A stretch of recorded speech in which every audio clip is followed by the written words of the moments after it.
L'objectif de la vidéo est de réaliser un détecteur de mouvement. Pour cela, nous aurons besoin du matériel suivant. Un module encastré communiquant sur le protocole ANOCEAN, un détecteur de mouvement sur le protocole Z-Wave, la Raspberry Pi sur laquelle il faudra installer JDOM, le contrôleur Z-Wave et enfin le contrôleur ANOCEAN qui vont faire l'interface entre nos modules communicants et la Raspberry Pi. Le schéma électrique du scénario est le suivant. Donc le module encastré permet de commander en marche arrêt la lampe à l'aide de la sortie repérée O1. Le détecteur de mouvement, quant à lui, va permettre de vérifier la présence ou non d'une personne. Si une présence est détectée, on allume la lampe. Si aucune présence n'est détectée pendant 1 minute, alors on pourra éteindre la lampe.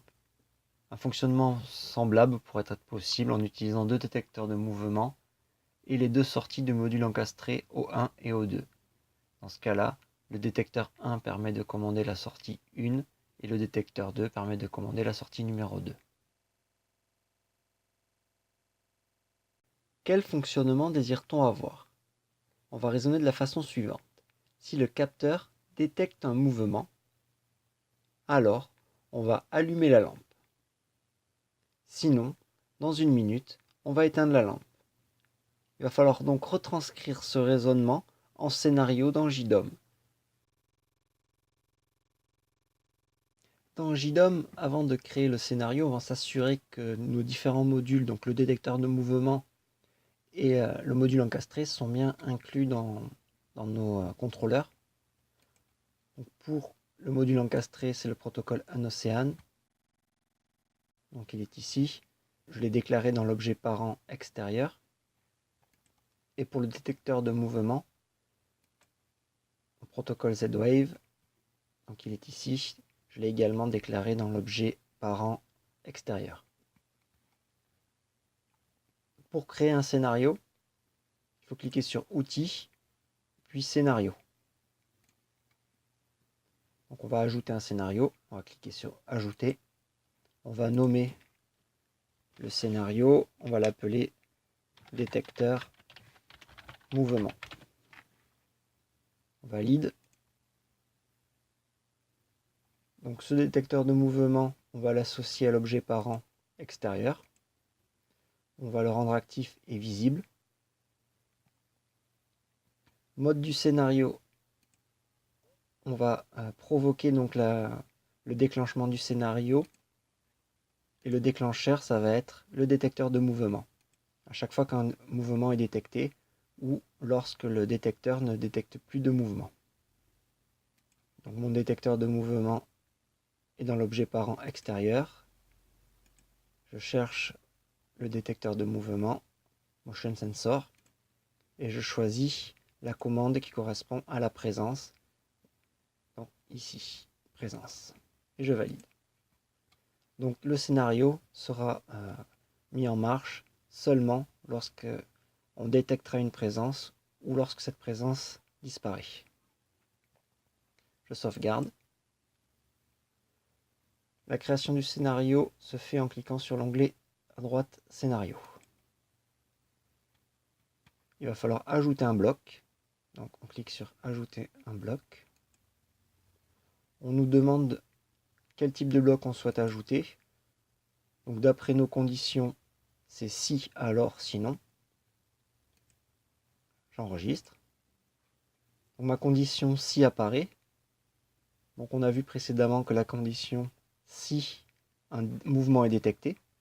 Donc, cette détection de mouvement, c'est par le motion sensor, la présence de quelqu'un.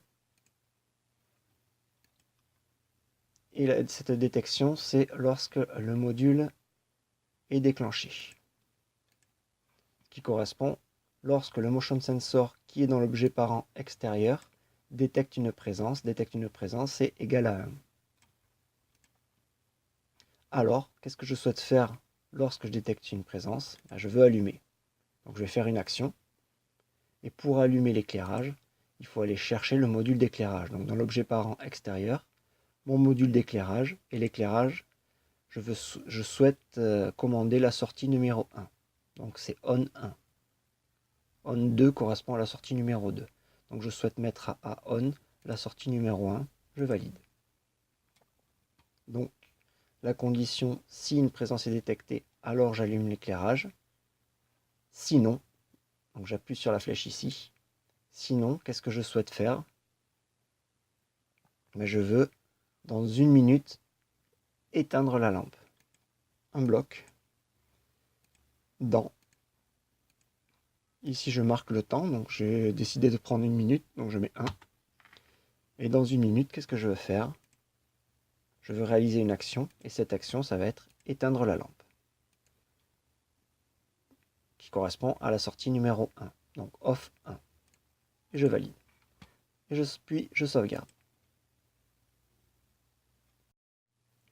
Vous avez sûrement remarqué, le problème de ce scénario, c'est que lorsqu'un mouvement est détecté, l'éclairage extérieur va s'allumer sans prendre en compte le fait qu'il fasse jour ou non à l'extérieur. Imaginons qu'il fasse jour à l'extérieur. Si quelqu'un passe devant le détecteur, l'éclairage va s'allumer, alors qu'il n'y a aucune nécessité d'allumer l'éclairage s'il fait jour. Donc pour pallier à ce problème, il faut rajouter une condition ici.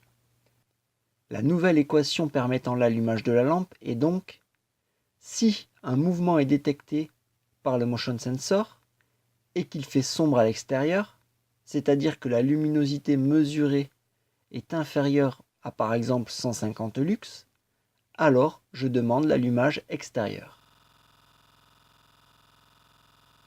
Donc, et on va rajouter l'information provenant de l'objet extérieur du motion sensor, et c'est l'information correspondant à la luminosité.